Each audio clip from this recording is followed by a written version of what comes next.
दोस्तों, हमारे हिंदू धर्म में देवी माता रानी के अनेक स्वरूप कहे गए हैं, जिसमें वृक्षों को भीमा देवी के स्वरूप कहा जाता है। तो आज मैं आप लोगों को ऐसे वृक्षों के बारे में बताऊंगा जिनको नवरात्रि में छूना बेहद शुभकारी बताया गया है। नवरात्रि में इनको छूने से शत्रु दोष, कर्ज दोष, गरीबी सब समाप्त होते हैं। नवरात्रि का पावन पर्व चल रहा है। नवरात्रि के पावन पर्व में कुछ ऐसे वृक्ष है जो कि देववृक्ष कहे गए, देवी वृक्ष कहे गए हैं। ये देवी और देवताओं के स्वरूप होते हैं, माता काली के स्वरूप होते हैं। और हमारे धर्म में पेड़ पौधे को देवी देवता मान करके हम इनकी पूजा करते हैं और हमें पूजा भी जरूर करनी चाहिए। साइंस भी कहता है पेड़ पौधे मनुष्यों को फ्री में प्राण वायु प्रदान करते हैं और पेड़ पौधे हमें ऑक्सीजन देते हैं और हमारे जो कार्बन डाइऑक्साइड होता है उसे ग्रहण करके सभी प्रकार के जितने भी नकारात्मक चीज होते हैं उसे अपने अंदर में स्वयं सोख लेता है और हमें ताज प्रदान करते हैं। तो पेड़ पौधे स्वयं तेज धूप में तपता है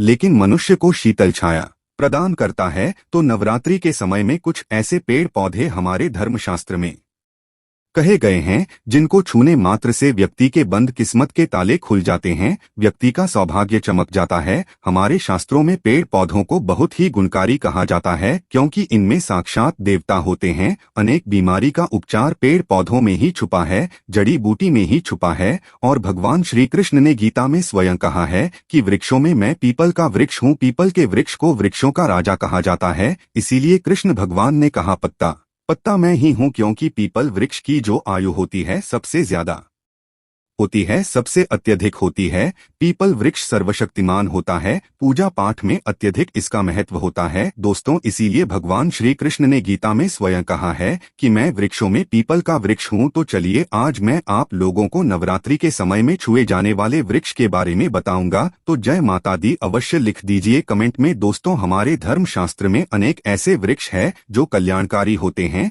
मंगलकारी होते हैं। अगर इस वृक्ष को छू लेते हैं तो आपकी सभी प्रकार की परेशानी है, सभी प्रकार के कष्ट है, यह सब समाप्त हो जाते हैं। खास करके नवरात्रि के समय में इसका असर कई लाख गुना होता है। नवरात्रि के समय को शक्ति का पर्व कहा जाता है। शक्ति पर्व क्यों कहा जाता है? क्योंकि इस समय अचेत जो वस्तु होती है वो भी चेतनायुक्त हो जाती है, अर्थात इस समय जो शक्ति हमारे धरती लोक में आ जाती है। नौ दुर्गा को क्या बोल सकते हैं हम? शक्ति बोल सकते हैं। तो माता रानी इस धरा पर आती है, इस पृथ्वी लोक पर आती है। तो जितने भी पेड़ पौधे हैं, जीव जंतु है, चल अचल सभी प्रकार के जो वस्तु है, ये सब में प्राणा जाते हैं, ना सब में शक्ति निहित हो जाती है, जागृत हो जाती है। तो इस समय कोई भी पेड़ पौधे को जाकर के छू दें, खास करके देवी स्वरूप कहे गए जो पेड़ पौधे होते हैं, जाकर के आप इसे छू करके आते हैं तो आपके जीवन की परेशानी है, दुख है, तकलीफ है, कष्ट है, रोग है, बीमारी है, कलह है, जीवन में चल रही बहुत बड़ी समस्या है, सब समस्या समाप्त हो जाती है। काल सर्प दोष, मंगल दोष, शनि दोष, राहु दोष तत्काल अपना असर दिखाती है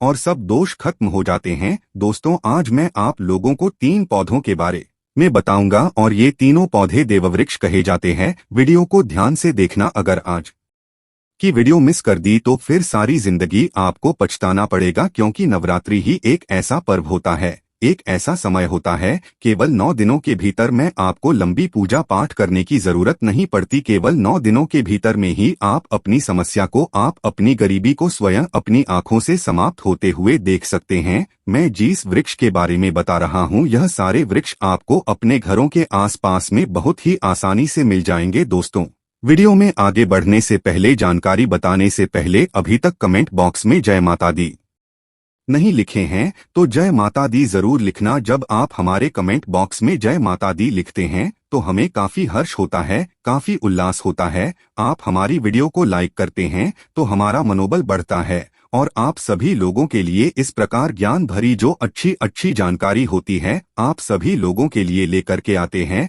तो अगर आप इस प्रकार की जानकारी में इंटरेस्ट रखते हैं तो स्पिरिचुअल ट्री चैनल को अगर सपोर्ट करना चाहते हैं तो आप हमारे चैनल को सब्सक्राइब कर हमारा सपोर्ट जरूर करें। दोस्तों, मेरे जो उपाय होते हैं आप लोगों आपको मैं सरल से सरल आसान उपाय बताता हूँ जो भी हमारे गुरुदेव ने हमें सिखाया है। जो उपाय बहुत ही सरल होते हैं, बहुत ही आसान होते हैं और यह रामबाण की तरह काम करते हैं। जिस प्रकार प्रभु राम के जो बाण होते हैं, छुंग होते हैं, उसी प्रकार मेरे वीडियो में बताए गए जो उपाय होते हैं अचूक होते हैं, कभी भी प्रभाव ही नहीं होते हैं। तो वीडियो को ध्यान से देखना। कौन से ऐसे 3 वृक्ष है जिसे हमें छू करके नवरात्रि के समय में जरूर आना चाहिए। एक खास बात सभी दर्शकों को बताना चाहूंगा, नवरात्रि के समय में जितना ज्यादा हो सके देव वृक्ष की पूजा जरूर करना। दोस्तों, देव वृक्ष में कई प्रकार के वृक्ष होते हैं। चलिए मैं आप लोगों को बताना चाहूंगा कौन से वृक्ष को छूने से हमारी गरीबी मिटती है। पहला जो वृक्ष है बेल का वृक्ष। जो बेल का वृक्ष है, ये वृक्ष माता पार्वती के पसीने से उत्पन्न हुआ है। स्कंद पुराण के अनुसार जो माता पार्वती हैं, यह देवी स्वरूप कही गई हैं, अर्थात ये नवदुर्गा के स्वरूप कही गई है। तो स्कंद पुराण की कथा में कहा गया है जो बेल का वृक्ष है माता पार्वती के पसीने से उत्पन्न हुआ है। इसकी डाली में पार्वती, जड़ में ब्रह्मा, तने में विष्णु एवं समस्त जो हिस्से हैं उसमें भगवान शंकर जी बसते हैं। संध्या काल में शिव मंदिर के समीप या नौ दुर्गा मंदिर के समीप जो बेल के वृक्ष हैं, इसके नीचे में घी का दीपक जलाने से व्यक्ति धनवान, गुणवान एवं पराक्रमी बनता है। व्यक्ति के सभी प्रकार के मनोरथ की पूर्ति होती है। हमारे धर्मशास्त्र यह भी कहते हैं नवरात्रि के समय में अगर कोई भी व्यक्ति, जी हाँ, नवरात्रि के समय में अगर कोई भी व्यक्ति बेल के वृक्ष को माता नौ दुर्गा का ध्यान करते हुए 7 बार छू करके आ जाते हैं तो ऐसे व्यक्ति की तत्काल, अगर उपवास व्रत रखा है, ध्यान से सुनिएगा, जो लोग उपवास व्रत रखे हैं ऐसे व्यक्ति की थकान, सुस्ती तत्काल चली जाती है। ध्यान से सुनिए, जो व्यक्ति उपवास रखे हैं, व्रत रखे हैं, ऐसे व्यक्ति को नवरात्रि के समय में जितना ज्यादा हो सके संध्या काल में बेल के वृक्ष को जरूर छूना चाहिए। केवल आप ज्यादा नहीं छू सकते तो 7 बार छू करके जरूर आ जाना और बेल वृक्ष के नीचे में घी का दीपक जरूर जला देना। दोस्तों, घी का दीपक जलाते हैं तो इसके क्या फायदे मिलते हैं, यह भी इस वीडियो में बताऊंगा। मैं सारी जानकारी इस वीडियो में विस्तार से बता रहा हूं, इसलिए आज की वीडियो थोड़ी बड़ी बन सकती है। हो सकता है 15 मिनट की वीडियो बन जाए, लेकिन अपना पूरा समय जरूर देना, क्योंकि जब हम उपवास व्रत रखते हैं तो हमारे शरीर में काफी थकान आ जाती है, हमारे शरीर में ऊर्जा की कमी होने लगती है। हालांकि हमें अध्यात्म ऊर्जा प्राप्त होती है, लेकिन हमारे शरीर में ऊर्जा की कमी होने लगती है। भोजन न करने के कारण हमारे शरीर में ऊर्जा की कमी होती है और इस ऊर्जा को बरकरार रखने के लिए, इस ऊर्जा को प्राप्त करने के लिए हमें बेल वृक्ष को छूना चाहिए। दोस्तों, अनेक संत महात्माओं ने बेल वृक्ष के पत्ते को खाकर के तपस्या की है एवं कई प्रकार की सिद्धियां हासिल की है। धर्मशास्त्र कहते हैं अगर नवरात्रि के समय में बेल के पत्ते खाए जाएं तो जो व्यक्ति लंबे समय से जो मंत्र के जाप कर रहे हैं, सिद्धि प्राप्त नहीं हो पा रही है, फिर कुछ आप ऐसी सिद्धि को प्राप्त कर सकते हैं जो सिद्धि आपको काफी लंबे समय से प्राप्त बेल के पत्ते खाने से वह सिद्धि जल्दी प्राप्त होती है। इसके नीचे घी का दीपक जलाने से हमें सिद्धि की प्राप्ति होती है। सिद्धि का मतलब होता है कार्य में सफलता। तो जो लंबे समय से आपके कार्य नहीं हो पा रहे हैं, उस कार्य में नवरात्रि के समय में जितने भी दिन हो सके आप जो है, जब भी आपको समय मिले तो शाम के समय में घी का दीपक जरूर जला देना। और अगर कोई भी व्यक्ति नवरात्रि के समय में, ध्यान से सुनिए, अगर कोई भी व्यक्ति नवरात्रि के समय में अगर बेल वृक्ष की जड़ में दूध चढ़ाते हैं, वो सभी प्रकार के व्याधि दूर होती है। अगर सिंदूर युक्त गंगा जल चढ़ाते हैं तो व्यक्ति की गरीबी मिटती है। अगर तेल चढ़ाते हैं बेल वृक्ष के जड़ में तो सौभाग्य की प्राप्ति होती है। और अगर बेल के तीनों पत्तों में, दोस्तों ध्यान से सुनिए, त्रिदेवी कही गई है, जैसे कि महाकाली, महालक्ष्मी, महासरस्वती। तो अगर बेल के जो 3 पत्ते हैं महालक्ष्मी, महाकाली, महासरस्वती के स्वरूप कहे गए हैं, तो बेल के अगर तीनों पत्तों में ओम, दूसरे पत्ते में हरिओम को सिंदूर से लिख करके चढ़ाना होता है। सिंदूर से लिख करके चढ़ाया जाए तो तत्काल उसी समय मनोकामना की पूर्ति होती है, कार्य में सफलता मिलती है। कोई लंबे समय से आपकी मनोकामना हो, आप चाहते हैं वह मनोकामना पूर्ण हो जाए, तो यह उपाय अवश्य करिएगा। दोस्तों, इसकी जड़ में ध्यान से सुनिए, नवरात्रि के समय में इसकी जड़ में अगर तांबे की कोई भी रिंग होती है, जिसे हम एक प्रकार के तांबे की जो धातु है ये मंगल से जुड़ी हुई होती है, तो अगर नवरात्रि के समय में इसकी जड़ में तांबे की जो रिंग होती है अंगूठी होती है, अगर आप 4 अंगुल खंड करके दबा करके आ जाते हैं, नवरात्रि भर इसे दबे रहने देना है। इसके बाद अगर आप पहन लेते हैं तो वह जागृत हो जाती है, क्योंकि जो बेल के वृक्ष हैं स्वयं जागृत कहे गए हैं और नवरात्रि के समय में इसकी जो आवरा होती है, इसकी जो ऊर्जा होती है अत्यधिक बढ़ जाती है। फिर अगर आप इस प्रकार की अंगूठी को पहनते हैं तो कभी भी आपको रक्त संबंधी समस्या नहीं आती, क्षणिका दोष नहीं सताता, राहु की पीड़ा नहीं सताती और नौ दुर्गा की कृपा से सदैव आप सुरक्षित रहते हैं। ऐसे व्यक्ति की कभी भी अकाल मृत्यु नहीं होती। दोस्तों, मैं दूसरे पौधे के बारे में जो बता रहा हूँ वह पौधा भी जान लीजिए। मैं जो दूसरे पौधे के बारे में बता रहा हूँ यह शमी का वृक्ष है। शमी के वृक्ष को जगदम्बा के स्वरूप कहा गया है। जो शमी के वृक्ष हैं यह स्वयं जगदम्बा के स्वरूप है। इस पर स्वयं मां जगदम्बा स्वयं साक्षात विराजमान रहती है और कोई भी व्यक्ति अगर संध्या काल में नवरात्रि के समय में इसके नीचे में धूप दीप जलाता है, धुआं दिखाता है, तो उनकी सभी प्रकार की परेशानी दूर होती है। धर्मशास्त्र कहते हैं अगर कोई भी व्यक्ति नवरात्रि के पूरे समय में हो सके अगर आप एक दिन भी करना चाहते हैं तो आप ये उपाय एक दिन भी कर सकते हैं, पंचमी या सप्तमी के दिन कर सकते हैं।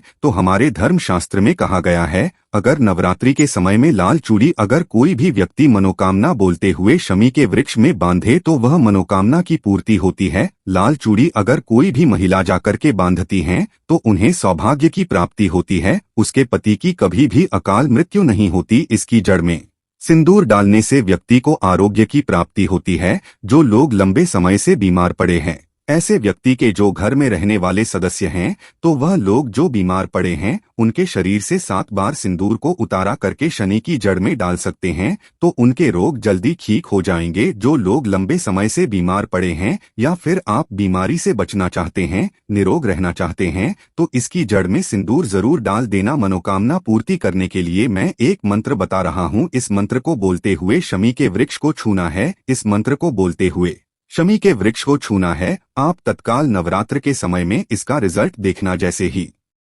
नवरात्रि समाप्त होगा आपकी जो मनोकामना है उसकी पूर्ति हो जाएगी। आपकी जो दरिद्रता है वह दरिद्रता समाप्त हो जाएगी। तो मंत्र कौन सा है? तो आपको बोलना है मम्मन और थे पूरे मम दरिद्र नाश। यह मंत्र आपको बोलना है। ये मंत्र बोलते शमी के वृक्ष को छूना है। सभी प्रकार के आपके मनोरथ की पूर्ति होगी। आपकी जो दरिद्रता है दरिद्रता समाप्त हो जाएगी। टू मंत्र हो जाएगी। या आपको छूते हुए बोलना है। आप चाहते हो तो नवरात्रि के समय में मौली धागे भी शमी के वृक्ष पर बांध सकते हो। अधिकतर लोग मौली धागे बांधते हैं। मौली धागे बांधने से माता रानी आपसे बन जाती है। दोस्तों, कहने का मतलब है कि माता रानी आजीवन आपका साथ देती है, आपके हर कदम में मार्गदर्शन करती है। इसकी जड़ की मिट्टी लाकर के ध्यान से सुनिए। नवरात्रि के समय में अगर आप जो है 9 दुर्गा के उपवास नहीं कर पा रहे हैं, व्रत नहीं कर पा रहे हैं किसी कारणवश, तो केवल इसकी जड़ की मिट्टी लाकर के नवरात्रि के समय में स्नान करने से व्यक्ति का भाग्य उदय हो जाता है, व्यक्ति का भाग्य चमक जाता है, व्यक्ति की जो फूटी किस्मत होती है वह भी चमक जाती है। आप में से अधिकतर लोग बोलते हैं ना कि हमसे लक्ष्मी नाराज हो चुकी है, लक्ष्मी हमारे घर में आना ही बंद कर चुकी है। तो आप चाहते हैं कि लक्ष्मी की कृपा प्राप्त हो जाए तो नित्य नवरात्रि के समय में इसकी मिट्टी को ला करके नवरात्रि के समय में स्नान करना शुरू कर दीजिए। नहाने वाले पानी में डाल करके स्नान करना शुरू कर दीजिए। आपके शरीर से दोष दूर हो जाएंगे। आपके शरीर से किसी भी प्रकार की पीड़ा है, सकारात्मक शक्ति आपके शरीर में प्रवेश कर गई है, वह भी समाप्त हो जाएगी। दोस्तों, तीसरे क्रम में मैं जिस वृक्ष के बारे में बता रहा हूं मित्रों, इस वृक्ष को देव वृक्ष भी कहा जाता है। जो तीसरा वृक्ष है वह है परिजात का वृक्ष। पारिजात का वृक्ष समुद्र मंथन से उत्पन्न हुआ था और यह देवराज इंद्र के नंदन वन में स्थापित किया गया था। परिजात वृक्ष भगवान कृष्ण ने मानव जन कल्याण के लिए धरती लोक पर लाए थे। जो पारिजात का वृक्ष है इसे भी लक्ष्मी का स्वरूप कहा गया है, क्योंकि माता लक्ष्मी भी समुद्र से उत्पन्न हुई है और परजात के वृक्ष भी समुद्र से उत्पन्न हुआ, इस नाते ये माता लक्ष्मी की बहन कही जाती है। तो ऐसा माना जाता है कि कोई भी मनुष्य उनके शरीर में कितनी भी ज्यादा थकान हो, कितनी भी पीड़ा हो, जैसे कि नवरात्रि के अगर आप व्रत रख रहे हैं, व्रत के दौरान अगर आपके शरीर में थकान है, पीड़ा है, तो पारिजात के वृक्ष को शाम के समय में छू करके जरूर आ जाना। आप चाहते हो तो नवरात्रि के किसी भी टाइम में आपको टाइम मिले उस समय में जाकर के इसके वृक्ष को छू सकते हैं। इसके वृक्ष को छूते ही तत्काल शरीर से पीड़ा है, जो थकान है, सुस्ती है, कमजोरी है, वह समाप्त हो जाती है। इस वृक्ष के नीचे में अगर नवरात्रि के समय में घी का दीपक जलाया जाए, चुटकी भर सिंदूर अगर इसकी जड़ में डाला जाए, तो सभी प्रकार की मनोकामना की पूर्ति होती है। लेकिन आपको प्रार्थना जरूर करनी है कि हे परिजात वृक्ष, आप देवी स्वरूप कहे जाती हैं, आप हमारी सभी प्रकार की पीड़ा को दूर करे। ग्रह दोष है, पितृ दोष है, लक्ष्मी दोष है, इसे आप समाप्त करें। लक्ष्मी स्वयं आपकी बहन है, माता लक्ष्मी का हमारे जीवन में प्रवेश कर जाएं, इस प्रकार का आप हमें आशीर्वाद प्रदान करें। इस प्रकार से आप इनसे जो है मनोकामना बोल सकते हैं, मनोरथ बोल सकते हैं। यह लक्ष्मी की बहन कही गई है क्योंकि समुद्र मंथन से यह उत्पन्न हुआ है। तो अगर आप भी जल्द धनवान बनना चाहते हैं, आपके जीवन में कोई कामना है, कोई कामना अधूरी रह गई है, तो हमने 3 वृक्ष के बारे में बताया है। इन 3 वृक्ष को नवरात्रि के समय में छूना शुरू कर सकते हैं। और अगर कोई व्यक्ति यह तीनों वृक्ष को छू लेते हैं, ध्यान से सुनिए, अगर तीनों वृक्ष को छू लेते हैं तो ऐसे व्यक्ति के कार्य सफल होने से, ऐसे व्यक्ति की मनोकामना पूर्ण होने से दुनिया की कोई भी शक्ति नहीं रोक पाएंगे। मनोकामना पूर्ति करने के लिए, कार्य में प्रगति प्राप्त करने के लिए, अपनी किस्मत को चमकाने के लिए, सोए हुए भाग्य को जागृत करने के लिए नवरात्रि में ये उपाय जरूर करिएगा। दोस्तों, यह उपाय सोने पर सुहागा होगा या आपकी जिंदगी को संवार देंगे, आपकी जिंदगी में चल रही परेशानी को दूर कर देंगे। तो यह जानकारी कैसी लगी हमें कमेंट सेक्शन में जरूर बताना, और इस जानकारी को अपने तक सीमित मत रखना, इस जानकारी को आगे जरूर शेयर करना, क्योंकि ज्ञान बांटने से ज्ञान बढ़ता है। हो सकता है आप इस वीडियो को शेयर आगे करेंगे तो कोई व्यक्ति नवरात्रि के समय में थकान महसूस करते हैं, पीड़ा महसूस करते हैं, नवरात्रि के समय उनको होती है, किसी भी प्रकार के कष्ट होते हैं, तो इन वृक्षों को छू करके सारे कष्टों से छुटकारा पा सकते हैं। तो समाज कल्याण हेतु इस वीडियो को आगे जरूर शेयर करना। कमेंट बॉक्स में अभी तक जय माता दी नहीं लिखा है तो जय माता दी लिख दीजिए। आज की जानकारी यहीं पर समाप्त करता हूँ। ओम नमः शिवाय। जय माता दी। हर हर गंगे। भगवान की सदा ही जय हो। धन्यवाद।